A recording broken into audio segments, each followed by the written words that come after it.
Nous allons aborder maintenant l'origine du conflit actuel. Aujourd'hui, la RDC connaît une guerre avec pas moins de 12 millions de morts en 20 ans, soit plus de 5,5 fois la population de Paris. 12 millions de morts. À l'origine, la communauté internationale avait demandé au Congo d'accueillir plusieurs vagues de réfugiés des pays voisins, notamment des milliers de Rwandais qui fuyaient le génocide du Rwanda en 1994. Les Congolais sont aujourd'hui victimes de leur hospitalité, puisque des milices armées et de diverses origines occupent l'est de ce pays. Elles chassent les populations autochtones de leurs terres pour les remplacer par d'autres. Ces groupes armés sèment la terreur, commettent massacres, viols et pillages en toute impunité. Mi-avril 2018, il y a eu une réunion à Genève pour une levée de fonds pour la République démocratique du Congo, pour lever plus de 1 milliard d'euros pour aider, ce que nous disait David, les réfugiés et la population congolaise. En 16 ans, rien n'a changé, tout a empiré. Et le président actuel, Joseph Kabila, s'est permis de dire que son peuple allait bien, s'est permis de dire qu'il n'y avait pas de problème dans ce pays.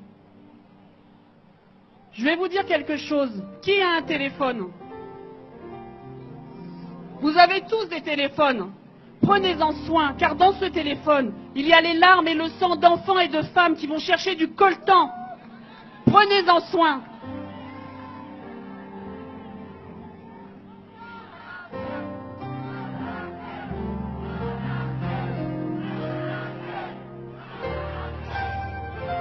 Oui, c'est vrai, il y en a assez. Il y en a assez de ces morts. Des millions de morts. 12 millions de morts en une vingtaine d'années.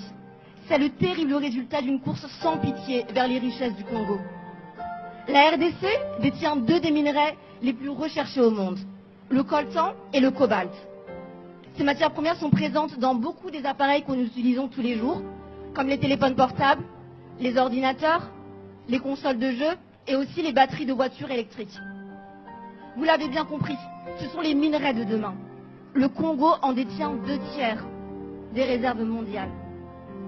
Leur exploitation est faite dans des conditions terribles, qui incluent le travail des enfants, le non-respect des consignes de sécurité les plus élémentaires. Et pour obtenir ces minerais, les milices armées tuent, pillent, violent, massacrent la population. N'oublions jamais le prix payé par les enfants congolais pour que nos enfants puissent jouer à leur console de jeu préférée. N'oublions jamais le prix payé par des millions de familles pour que nous jouissions des téléphones portables dernier cri. N'oublions jamais le prix payé par des milliers de femmes violées pour que nous puissions avoir des ordinateurs portables de plus en plus performants. Des entreprises comme Samsung, Apple, Microsoft et bien d'autres encore utilisent ces minerais et participent à ces crimes. Nous aussi, consommateurs, nous participons d'une certaine manière. Nous ne pouvons pas rester indifférents. Pour les 12 millions de morts en 20 ans, nous disons non. Pour les 4 millions de déplacés, nous disons non.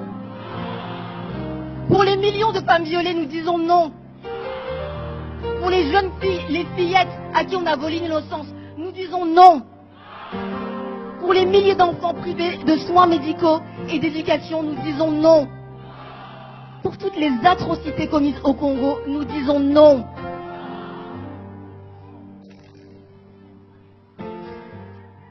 Qui est ton prochain?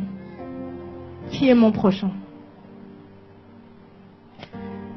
Je pense à ces jeunes filles aujourd'hui, en ce moment même, qui se font violer au Congo.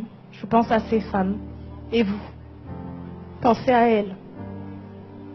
Je pense à ces enfants qu'on envoie dans les mines en ce moment même, en train de travailler dans des conditions sans nom, de mettre leur vie en péril pour des téléphones, pour des PlayStation.